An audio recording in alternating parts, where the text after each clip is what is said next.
ప్రభునామనకు ఘనత కలుగును గాక. ప్రసంగి గ్రంథము 7వ అధ్యాయం 26వ వాక్యం మనం చదువుకుంటున్నాం. మరణము కంటే ఎక్కువగా దుఃఖము కలిగించున్నది ఒకటి నాకు కనబడెను. అది వలల వంటిదై ఉరుల వంటి మనసును బద్ధకముల వంటి చేతులను కలిగినటువంటి స్త్రీ. దేవుని దృష్టికి మంచివారైన వారు దానిని తప్పించుకుందురు కానీ పాపాత్ములు దాని వలన పట్టబడుదురు. ప్రియమైనటువంటి దేవునిలారా, ఇక్కడ వ్యభిచారపు స్త్రీని గురించి మరి సొలొమోను రాజు హెచ్చరిక ఇస్తున్నట్టుగా మనం చూస్తున్నాం. దేవుని దృష్టికి మంచివారైన వారు దాన్ని తప్పించుకుంటారు, దుర్మార్గులైన వారు పట్టుబడతారని గమనిస్తున్నాం. అనేక చోట్ల వ్యభిచారాన్ని గురించి అనేక చోట్ల పరిశుద్ధ గ్రంథంలో సొలొమోను రాజు సామెతల గ్రంథంలో కూడా హెచ్చరిక ఇచ్చి ఉన్నాడు.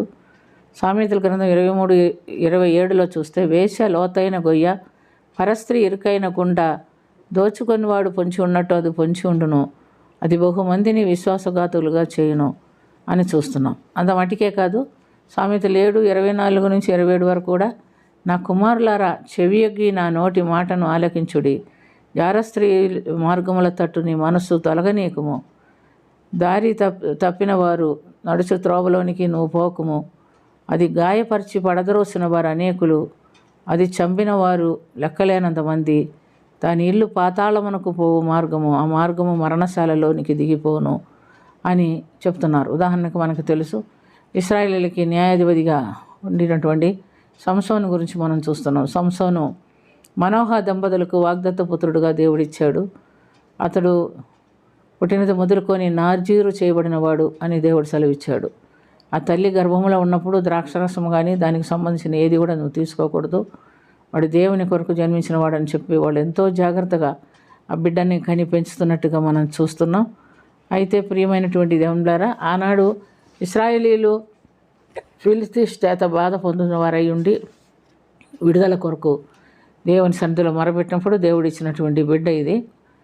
అయితే అతను పుట్టిన మొదలుకొని అతని తల మీద వాళ్ళు మంగళకత్తి పెట్టలేదు, నాజీరు చేయబడిన వాడుగానే జీవిస్తున్నాడు. ఆయన పెరిగి పెద్దవాడైనప్పుడు దేవుని ఆత్మ ఆయన్ని జోర్యాకును ఎఫ్తాయాలకును మధ్యనున్న మహాన్ ధనాన్లో అతని రేపుచున్నట్టుగా మనం చూస్తున్నాం. అతడు దేవుని శక్తి చేత గొప్ప గొప్ప కార్యములు చేశాడు. ఏమని చేశాడు? గాడిద పచ్చి దవడ ఎముకతో 1000 మందిని చంపినట్టుగా చూస్తున్నాం. తర్వాత అతను మరి తన భార్యను తనకు వారు ఇవ్వకపోయినందుకు 300 నక్కలను పట్టుకొని వాటి తోకలు కలిపి కట్టి వాటి మధ్యలో దివిటీలు పెట్టి వారి చేలు పంటలోకి పంపించేసినప్పుడు అవన్నీ కూడా తగలబడి నష్టపోయినట్టుగా చూస్తున్నాం. 2 కుక్కను పట్టలేం మనం, కానీ ఆయన 300 నక్కలను బట్టి వాటి తోకలు 2 కలిపి కట్టాడంటే అది దేవుని శక్తి అని మనకు తెలుస్తుంది. అలా వారికి నష్టపరిచాడు.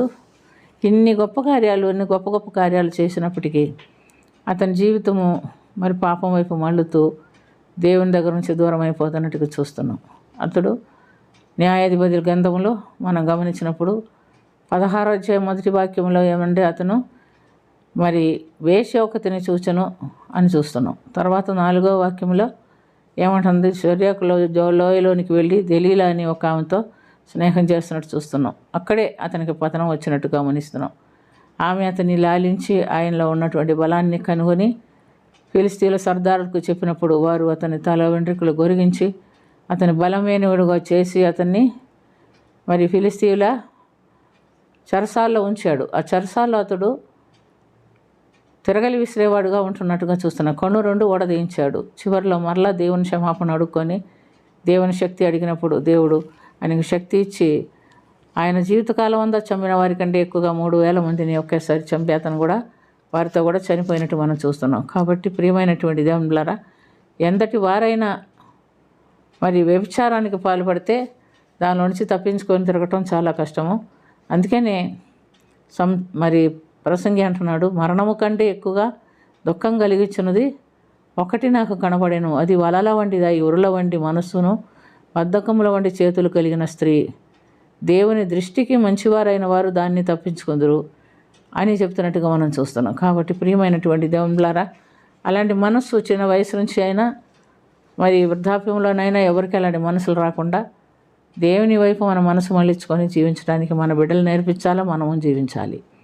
ప్రార్థన చేసుకుందాం. ప్రేమ కలిగిన తండ్రి, కృప కలిగిన ప్రభు, నీకు స్తుతి స్తోత్రం. నీకు ఇష్టమైన మార్గంలో ఉండ నడుచుకున్నట్టుకు నువ్వు మాకు నేర్పించమని, వాక్యానుసారమైన జీవితం మాకు దయచేసి ప్రతి విధమైన పాపకరమైన స్వభావంలో నుంచి మమ్మల్ని విడిపించి నీకు అంగీకారమైన జీవితం జీవిస్తున్న రాజ్యంలో ప్రవేశించడానికి మాకందరికీ సహాయం చేయమని యేసుక్రీస్తు పుణ్యనామమున వెకిలి వినయంతో అడిగి వేడుకొంచున్నాము తండ్రి.